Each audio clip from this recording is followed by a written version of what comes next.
В Ашхабаде во дворце Мекан 3 апреля состоялась международная конференция «Международный год мира и доверия. Распространение единства, мира, гуманизма, дружбы и братских отношений в мире». Мероприятие собрало представителей различных стран для обсуждения актуальных вопросов укрепления международного сотрудничества, важности доверия в межгосударственных отношениях и путей достижения устойчивого мира. В рамках конференции была организована выставка, где особое внимание привлекли уникальные ковры ручной работы, выполненные туркменскими мастерами. Эти ковры – произведения искусства, отражающие богатые культурные традиции и ценности туркменского народа. Гости конференции также насладились музыкальными выступлениями, которые способствовали созданию теплой и дружественной атмосферы.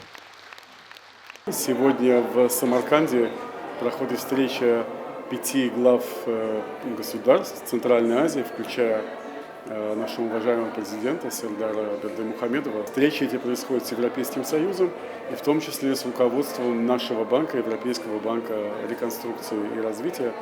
Тема обсуждений, как вы понимаете, это в первую очередь региональное сотрудничество, выстраивание мостов, дорог, коммуникации, торговли, обмена знаниями между странами нашего региона и то, как мы, Европейский Союз, Европейский банк, как мы можем содействовать этим процессам.